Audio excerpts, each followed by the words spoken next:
Muito boa tarde a todos que nos acompanham. A gente acabou de ver a conclusão aqui do voto do ministro Luiz Fux, de uma pelo menos parte. até o momento, porque esse voto parece que vai longe, né, Rodrigo? Ontem a gente apostava que talvez se equiparasse com o voto do ministro Alexandre de Moraes, que teve 5 horas. Agora já ultrapassou o tempo do voto do ministro Alexandre de Moraes. Eu fiz as contas aqui. Aliás, boa tarde para vocês. Boa tarde, Gabi. Boa tarde, Chico. Boa tarde. Boa tarde ao Chico, está com a gente, todas e todos que nos acompanham. O voto de ontem, 5 horas, Alexandre de Moraes. Hoje, o Luiz Fux, 3 horas e 45 de manhã e já passou de 2 horas agora à tarde. Então, o voto do Luiz Fux já ultrapassa o do relator do caso, Alexandre de Moraes, em 45 minutos. E só agora que ele vai entrar na individualização, ou seja, vai se debruçar sobre as ações dos 8 réus que estão sendo julgados. Esse resumo aqui do tempo é o de menos, né, Chico e Gabi? Eu acho que o mais importante é a gente observar que o voto do Fux é um voto, tecnicamente, está dentro do jogo, discordar dos 2 primeiros votos que pediram a condenação dos réus, mas a gente fazendo a análise já política do que está por trás desse voto, primeiro que é um voto contraditório com toda a história recente do Fux no Supremo Tribunal Federal, e segundo que é um voto feito sob encomenda. Eu não estou dizendo que foi encomendado e pago, não estou dizendo isso, mas parece feito sob encomenda para o discurso do bolsonarismo nas redes e para as ações bolsonaristas de tentar, mais adiante, cancelar ou anular esse julgamento. Se foi feito ou não, Rodrigo, o fato é que vai ser usado, Está sendo usado já, está sendo usado, Chico. O efeito desse voto, esse voto que eu chamaria de canalha. Canalha no sentido do tamanho do cinismo que ele traz, né? Porque é um voto que ignora todas as ações, todas as reuniões. É um voto teórico, mas é um voto sintonizado com o bolsonarismo mais radical e com a Casa Branca, com as sanções da Casa Branca. Ele abre, assim, uma vereda, ele abre uma avenida para a gente passar a ter absurdos iguais aos que foram feitos durante a tentativa de golpe. Exatamente. Por parte da turma do Bolsonaro. Ele abre, escancara uma possibilidade de a gente voltar a ter, inclusive, cenas do golpismo. Ô Chico, para quem não acompanhou, Gabi, rapidinho, porque é o dia inteiro de voto do Fux, começou às 9h10 da manhã, nas preliminares ele fez as declarações mais fortes. Primeira preliminar, ele concluiu pela incompetência absoluta do Supremo Tribunal Federal no julgamento desse processo, entendendo que deveria voltar para a primeira instância. Essa foi a primeira preliminar, portanto, considera incompetente. Mais graves também, né? Essa é gravíssima e ele fala, se tiver que julgar no Supremo, aí não deveria ser na primeira turma, mas no plenário, divergindo totalmente também e anulando, portanto, tudo que foi feito na primeira turma. E a terceira preliminar que ele também adota, e essa eu achei também gravíssima, porque dá todo o discurso para o bolsonarismo, ele fala, houve cerceamento de defesa, porque é uma quantidade de documentos muito extensa, e aí a defesa não pôde analisar. Cerceamento de defesa, dumping document, que é o termo técnico, ou document dumping, aliás. Falamos muito sobre isso aqui, e todos os juristas que a gente ouviu, eles foram, assim, unânimes em dizer que não. Dizer que não, que correu conforme o rito processual. Inclusive, outros casos jamais foram anulados com essa argumentação, exatamente. Mas então ele adota essas 3 preliminares, Chico, que se o voto dele fosse vitorioso, não vai ser, mas anularia completamente tudo que foi feito até aqui. Então ele gastou toda a manhã com as preliminares e agora à tarde ele fez algo que eu achei mais grave ainda. Comparou toda a tentativa de golpismo no Brasil com o bolsonarismo ao 2013 dos Black Blocs, Chico. Antes disso, teve o da organização criminosa, que eu também achei bastante grave, Rodrigo, que foram muitos absurdos. Extenso, e foram tantos absurdos, mas essa questão também da organização criminosa, que ele falou que deveria ser uma espécie de golpista habitual, como assim? Você dá o golpe uma vez só, não tem como você dar um golpe reiterado, né? Ele afasta, portanto, ele diz, não, se as minhas preliminares não forem aceitas e tiver que julgar, eu voto contra a existência do crime de organização criminosa. Para ele não existe o crime de organização criminosa e, por fim, ele compara tudo o que aconteceu.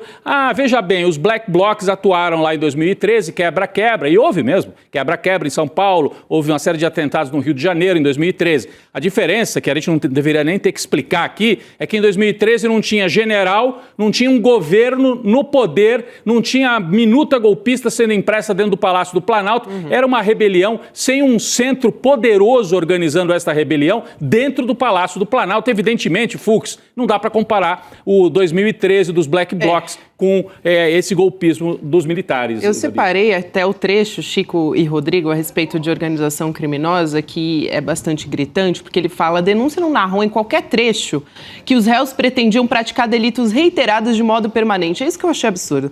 Como exige o tipo de organização criminosa, como é que você pratica reiteradamente, como uma organização criminosa, um golpe? Não tem como. Você não faz uma vez só, e se você for vitorioso... O golpe é episódico, o golpe é uma vez perdida. Quer dizer, uma vez perdida que o Brasil consegue repetir com muita frequência, desde lá da proclamação da República.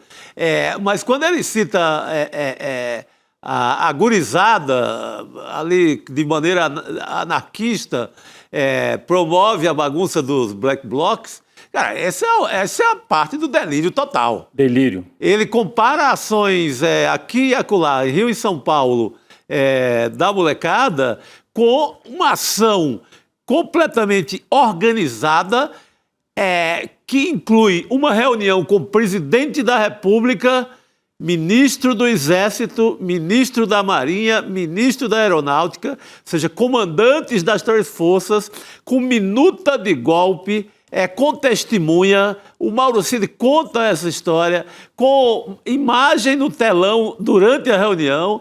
Ele exagera. Eu espero que tenha resposta. A grande pergunta, né, Chico? Terminado o voto, e eu acho que vai pelo menos mais 1 hora de voto ainda, terminado esse voto do Fux, o Xandão o Alexandre de Moraes e o Flávio Dino vão pedir pela ordem e vão contestar a argumentação Essa é a dúvida, do ministro, ou vão deixar para amanhã? Eu acho que deveriam contestar. Amanhã, em tese, começa já com o voto da ministra Carmen Lúcia, segundo informou também o ministro Cristiano Zanin. Agora, com essa última retomada, aliás, a gente não sabe se vai durar 10 minutos mesmo, mas a suspensão ali, só aqueles 10 minutinhos para beber uma água, dar um respiro e ir ao banheiro. Olha, eu acho que vai ser hoje. Porque... O debate, você fala. Eu acho que o Alexandre de Moraes e o Flávio Dino estão obedecendo o combinado de ontem, quando o Fux pede para não ter aparte algum durante o voto dele. Acabado o voto dele, o Fux não pode mandar mais na história. Verdade. O presidente da turma pode falar: não, concedo sim, para os outros ministros se manifestarem, porque aqui foi colocada uma tese completamente oposta ao voto do relator. Então isso tem que ser debatido, né? E, Chico, você citou rapidamente o Mauro Cid, né?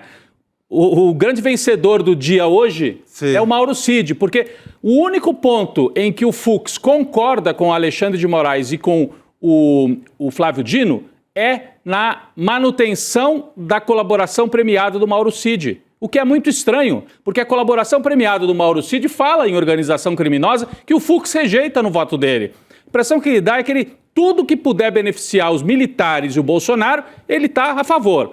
Tudo que for contra, ele se coloca no campo oposto. Então, um voto, primeiro, completamente em desacordo com a história dele, e um voto que favorece, do começo ao fim, o bolsonarismo, a extrema-direita e esse discurso que vem, inclusive, da Casa Branca para o Brasil. Talvez ele esteja querendo preservar o visto dele para poder ir passear nos Estados Unidos, né? Eu acho que tem mais interesse do que isso até, né, Chico? Vai. Desculpa, Gabi. Não, de forma alguma. Eu acho que ele leu o livro do historiador Carlo Fico, que eu li agora também, e ele pegou a tese da utopia militar, que é uma tese de estar acima do bem e do mal, e adotou. Adotou para ele como uma coisa boa. De não vamos punir ninguém. Não vai ter... Os militares seguem sem serem punidos no Brasil. Intocável. Gente, esse voto dele não é um voto de... Assim, com toda a vênia dos nossos amigos que conhecem muito o mundo jurídico, conhecem muito a advocacia, conhecem muito a história do direito no Brasil. Esse voto não é para ser colocado numa discussão ali de filigranas do direito. É um voto que tem uma tese histórica de não punir ninguém no Brasil por tentativa de crime de Estado. Quer dizer, extremamente punitivista em outros votos, o ministro Luiz Fux, e agora, nesse momento virou o mais garantista do juiz. Por que só agora ele vira isso? É para manutenção de uma história de absoluta sacanagem no Brasil, que não pune por golpe de Estado nem por tentativa de golpe de Estado. E ele estava aqui de forma mirabolante agora nessa... porque a gente ficou com a impressão assim, bom, primeiro ele nas preliminares ele quer anular tudo. Depois, ao falar dos crimes em tese, porque ele até agora não desceu para os fatos concretos, ele falou organização criminosa não, por uma série de teorias e teóricas. Ele citou umas 30 vezes um tal de Aníbal um professor que deve ser importante. Bruno, é o Aníbal nome Bruno. do... Aliás, é o nome que se dá ao presídio, é o nome do presídio mais pesado de Pernambuco. É o nome do presídio. Onde o punitivismo impera. E as penas são altíssimas. Mas ele cita o Aníbal Bruno para tentar livrar a cara dos militares. O da organização criminosa, um ponto é o emprego de arma, que ele cita, e o outro é aquele que eu falei também, que deveria, para ser uma organização constante, criminosa, ter delitos reiterados. É o que ele diz. Não, e essa coisa... Perfeito, Gabi. Então, aí ele desmonta a tese da organização criminosa. Aí a gente fica, mas pelo menos as outras ele vai admitir, vai dar penas menores. Ele está tentando desmontar todas. Pela retomada teórica que ele fez agora à tarde, inclusive essa história de tentativa. Quando que é tentativa? Porque ele diz assim, para haver a tentativa do golpe, não basta a cogitação.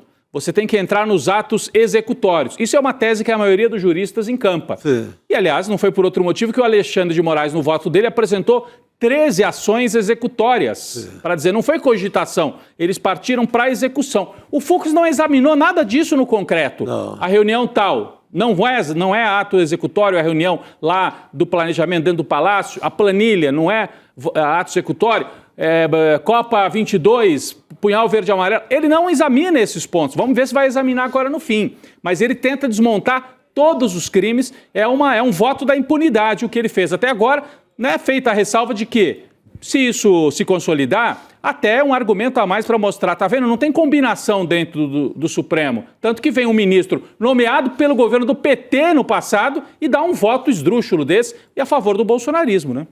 Aliás, que dedo o PT para escolher ministro de Supremo, hein? Rapaz. Meu Deus do céu. É impressionante mesmo, gente. Tem um outro trecho, quase no final aí da fala dele, né, Rodrigo, que corrobora isso que a gente está discutindo aqui, que é quando ele está falando sobre ditadura. Que ele fala, eu sei o que é ditadura, eu sei as consequências da ditadura, sei como sofrem as vítimas da ditadura. Só que é a mesma pessoa que diz que para ter um golpe precisa destituir todas as instituições. Aí a ditadura estará implantada, né? Tanto que era uma tentativa que estava sendo colocada em execução. Exato. Mas se tivesse sido colocada, não teria nem esse julgamento nesse momento. Não teria programa agora, não teria julgamento, não teria nada, né? É impressionante. Agora, outra coisa interessante, né? Eu sei que a gente está de olho aqui no relógio, a qualquer momento pode retomar o voto do Fux, a gente vai para Brasília. Você fica com a gente aqui. Em alguns momentos, a TV Justiça, que faz a transmissão, corta para os outros ministros. Poucas vezes. A cara do Flávio Dino, umas 2 ou 3 vezes que cortou, ele estava assim, cabisbaixo, mas no sentido de assim, não estou acreditando no que eu estou ouvindo, né? Especialmente lá no começo, nas preliminares, em que o Fux tentou derrubar tudo. Alexandre de Moraes eu não consegui ver muitas vezes no ar, mas eu vi várias vezes o Flávio Dino, que fica bem do lado do Fux, assim, né? Várias vezes assim, do tipo, vou ter que aguentar isso até quando, né? Em que momento que eu vou poder falar, né? Contestar. Então, a grande também expectativa é como é que vão reagir, principalmente Flávio Dino e Alexandre de Moraes, que já deram votos, em relação aos quais o Flávio Dino o Luiz Fux discordou em 99%. Sim. Então, ele tenta desmontar o voto do relator do caso, Chico, me pareceu... Abriu um confronto total, né, dentro do Supremo, né? Abriu e o mais louco, assim, que é ver que todas as defesas, pegando toda a turma da defesa, ninguém conseguiu chegar ao nível do Fux, nem como advogado de defesa.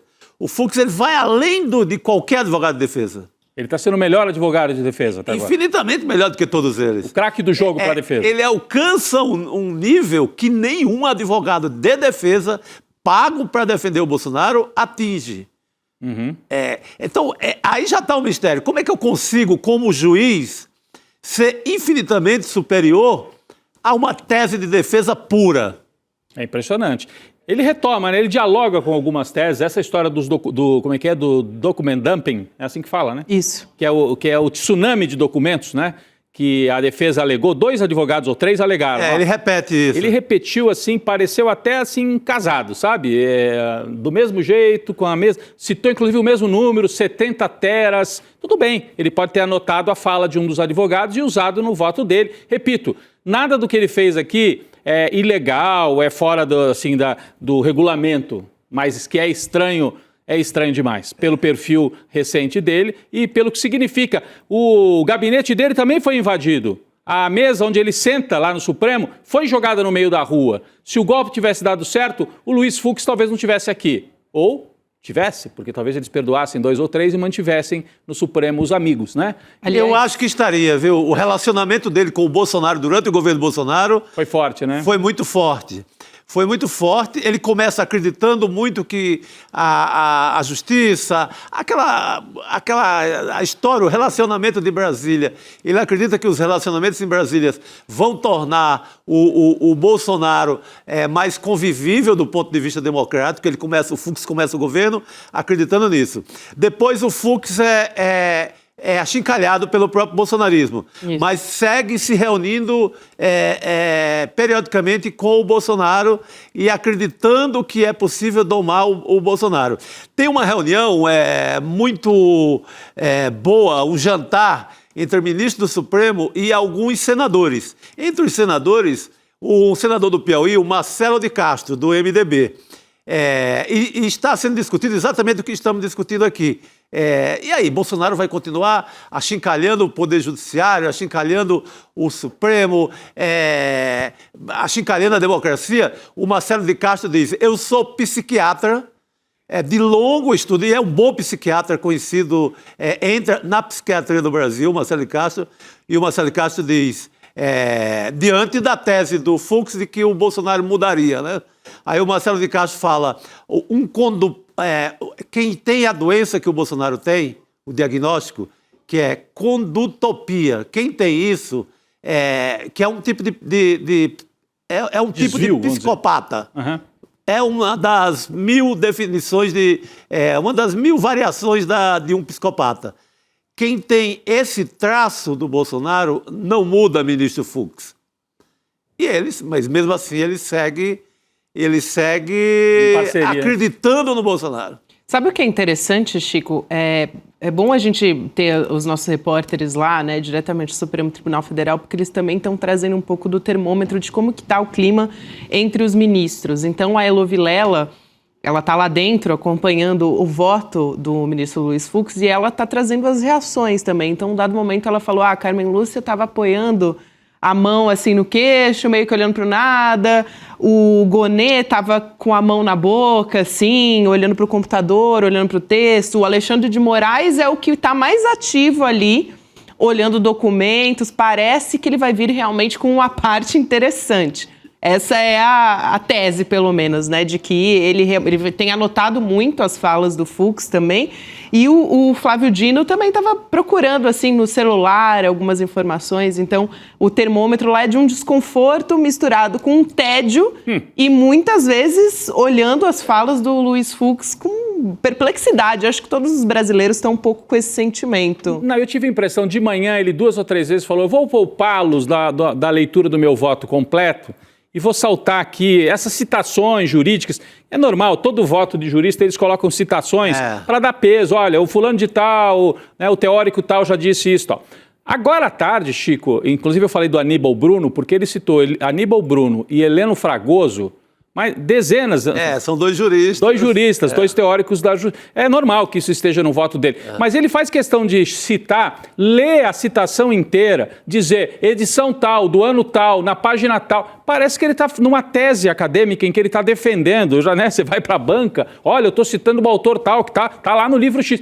Então, me parece que ele está esticando propositalmente o voto agora à tarde, não sei se para evitar o debate com o Alexandre de Moraes e com o Flávio Dino, do tipo, vamos cansar essa turma, porque mas daí... não vai ter como. Eu acho que vai muito ter. Que o Alexandre de Moraes vai ficar cansado. Tinha que abrir um dia inteiro para a resposta do Flávio Dino e do Alexandre de Moraes. Porque isso exige uma resposta. Total. Porque ele está tentando desmoralizar o voto do relator, do Alexandre de Moraes. Não, eu acho que você não vota dessa forma sem conter uma desconsideração enorme ao colega. Porque não foram divergências pontuais. Chico. Não foram. A hora que ele fala não houve direito de defesa, isso aí é básico.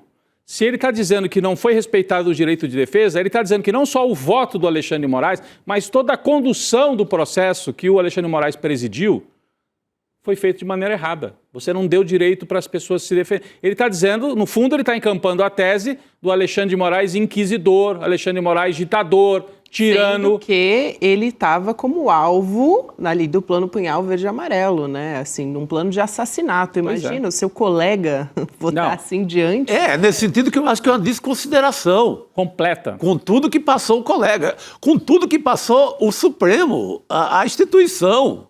As imagens, as pessoas esqueceram aquelas imagens. O próprio Fux esqueceu, né? E ele desce, o Fux desce para ver a bandalheira. Ele desce também junto com os ministros. Naquele dia seguinte, Naquele dia, ele está lá no meio dos escombros.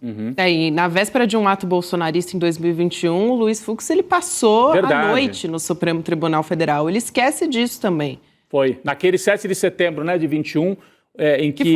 muita gente atribui como o início do golpe, né? O do próprio avanço Paulo Gonet coloca esse ato como emblemático nesse caminho do golpe. Ele não se restringe ao 8 de janeiro, segundo a tese do Gonet, que também o Alexandre de Moraes segue essa mesma tese da acusação, né? Olha, tanto essa ideia de que ele pode estar tentando esticar propositalmente, ele já fez uma parada de 10 minutos de manhã, depois o almoço, e agora uma segunda parada que era para ser de 10 minutos, eu já estou contando aqui que nós estamos a uns 20, não é? Já parou a uns 20 minutos. Então, está dando uma esticada, não sei se também as conversas estão acontecendo nos bastidores, né? Alexandre de Moraes, Zanin, Carmen Lúcio, o que fazer depois que terminar a falação do Fux, que agora vai vir... Ele anunciou, agora eu vou falar das responsabilizações individuais. Por enquanto, ele traçou uma tese assim, teórica que parece que nada aconteceu. Não teve punhal verde e amarelo, não teve reunião com o embaixador, não teve ataque às urnas, não teve generais e almirantes se reunindo para planejar golpe. É como se não tivesse acontecido nada disso. Está discutindo em tese num banco da faculdade o que é um golpe de Estado, o que é uma tentativa. Não, houve. A cadeira do Fux foi jogada no meio da rua e as salas foram queimadas, né? É disso que nós estamos falando. Perfeito. E acho que vale a pena citar aqui também um artigo que foi publicado em um desses veículos de direita, ou ligados à extrema-direita também, que lá, em março, o título já era: o Fux e o Trump personificam a esperança de reviravolta no julgamento de Bolsonaro. Então não é exatamente uma surpresa. O que surpreende é o nível ali que chegou nesse posicionamento no voto do Luiz Fux, mas que ele realmente poderia aliviar para Bolsonaro e para os outros réus, a gente já esperava, ou que fosse pedir vista. Agora, realmente, o nível a que se chegou é o que está surpreendendo, mas que ele seria esse personagem, isso a gente já esperava. E os bolsonaristas também. Os bolsonaristas também. Não, mas se esperava hoje na questão, por exemplo, da pena, ou juntar... Isso, dosimetria, né, Chico? Dosimetria, juntar um crime ou outro, a abolição... golpe de Estado com a abolição do Estado Democrático de Direito, ele fazia algumas aconchambranças ali, amarra um aqui, amarra lá, mas ele está, um discurso em tese, tentando desmoralizar que houve uma tentativa de golpe de Estado. Ele está implodindo a tese. Ele está implodindo a tese. Se implode essa tese agora, o que seria pela primeira vez uma possível punição por esse tipo de crime, ele está indo ali com o vento da história de impunidade do Brasil desde a proclamação da República até agora. Ele está simplesmente declarando que é impossível punir esse tipo de crime no Brasil. E que há falta de competência do Supremo também para julgar esses réus. Sendo que no passado já se julgou os responsáveis ali pela baderna, os que estavam no 8 de janeiro. Exatamente, bem lembrado, Gabi. Inclusive ele. Ele julgou. Ele, o Mais Fux. de 400 foram presos. Fux mandou para o Chilindró esse povo todo. Mas agora não mais. E a tese dele, que foi a primeira, né, de que é incompetente o Supremo, é de que tem que ser tudo na primeira instância, porque não tem foro de prerrogativa, o Jair Bolsonaro é ex-presidente. Aliás, tem uma falha aí, porque um deles é atual parlamentar, né, que é o Ramagem. Então, se ele está entre os acusados, poderiam todos os outros ir para o Supremo. Mas, de qualquer maneira, a tese dele, se vale para as autoridades e para o ex-presidente, por que não vale para os bagrinhos lá que foram condenados, os 400 que quebraram tudo, e que aí não houve essa preliminar? Ele não levantou essa preliminar em nenhum julgamento dos 400, ou pelo menos não tentou interromper desta maneira o julgamento. E tantos bolsonaristas gostaram do voto do Fux, que enquanto ele estava votando ainda, já apareceram, alguns deputados correram para o Supremo, gente da extrema-direita, o Zucco, aquele André Fernandes, que quase foi eleito governador agora lá no Ceará. Governador ou prefeito? Agora eu não lembro mais. Prefeito de Fortaleza. E aí o André Fernandes disse o seguinte, na porta do Supremo, eu anotei aqui: hoje nos encheu de orgulho o ministro Fux. Abre precedente para as defesas pedirem revisão mais à frente. Então ele falou claramente. Os advogados também estão comemorando, né, depois desse primeiro voto, na verdade, né, porque essa comemoração veio naquela pausa maior, não nessa que está acontecendo agora, mas os advogados também estão comemorando. O advogado do Bolsonaro já disse que o Fux lavou a alma da defesa. Agora, tem uma parte, vamos ver, tem sempre ali 10% de coisa boa em qualquer coisa, mesmo na desgraça. Legitimam também, quando eles correm para frente do Supremo, eles legitimam o julgamento. Quer dizer, não dá para dizer que é uma ditadura da roda. Acaba, vai pro buraco. Chico? Até porque é um juiz indicado por Dilma Rousseff. Ou seja, por uma administração do PT. Então, é um magistrado indicado pela administração do PT. O Alexandre de Moraes foi indicado pelo Temer. Ficou contra a Dilma. Então, como é que você explica isso? Que ditadura que é essa daí?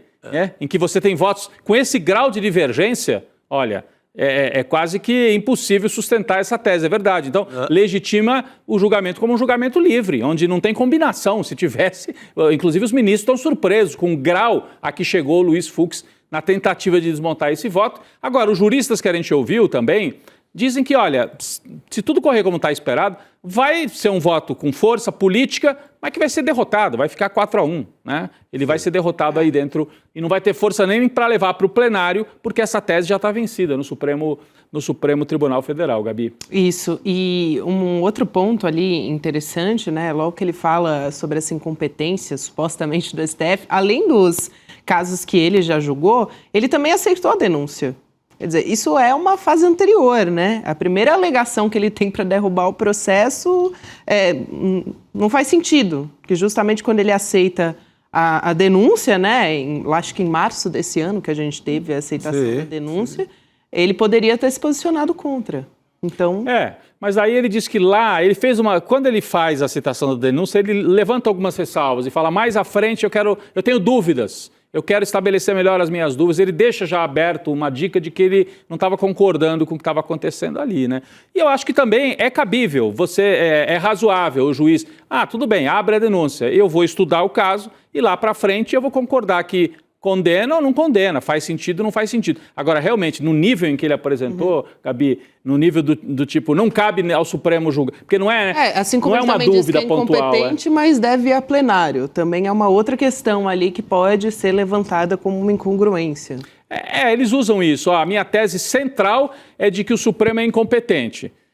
Se eu ficar derrotado e acharem que não, que tem que ser no Supremo, aí então a minha tese segunda tem que ser no plenário e não na turma, né? Eles têm essa forma de fazer o debate no campo jurídico, que a gente acha meio estranho, mas faz parte da construção, né, da linguagem jurídica. Mas além do André Fernandes e desses deputados de direita, quem saiu comemorando muito foi o Deltan Dallagnol. Vocês viram essa postagem? Sim. O famoso In Fux We Trust, né? Que estava nas postagens entre ele e Sérgio Moro, etc., naquele grupo lá do Telegram. E aí tascaram, na época, isso foi pego, né? Ele falava que confiava muito no Fux, né? O Deltan Dallagnol. E hoje ele, ironicamente, postou de novo. Do tipo, tá vendo? Eu falava que dava para confiar nele. Ou seja, ele confirmou a Vaza Jato. Em Fux We Trust. Postou hoje. Inclusive com uma coisa bonita, uma arte, assim, valorizando bastante ministro e o seu penteado bastante peculiar, Gabi. Mas é bastante... Enfim, era flagrante já, né? Esse apoio a gente já sabia, mas inclusive é o penteado dele? O penteado já é um pouco mais profundo. Ô, Rodrigo e Chico Sá, vamos para Brasília conversar com Manuela Borges, que está a postos para trazer novidades aí para gente. Manu... Inicialmente a pausa era de 10 minutos, está durando bastante tempo, hein? O que será que está acontecendo aí nos bastidores do STF? Boa tarde para você. Boa tarde, Gabi, Chico, Rodrigo. Eles devem estar fazendo um lanchinho, tomando um cafezinho, né? Todo mundo está agoniado para ver o fim desse voto. Ninguém aguenta mais, para falar a verdade, porque está bem cansativo, está bem repetitivo. Inclusive, o que muitos dizem é que ele está fazendo muito melhor do que os advogados do próprio Bolsonaro. Inclusive, eu vi um meme ali nas redes sociais mostrando a capa daquele filme, O Advogado do Diabo.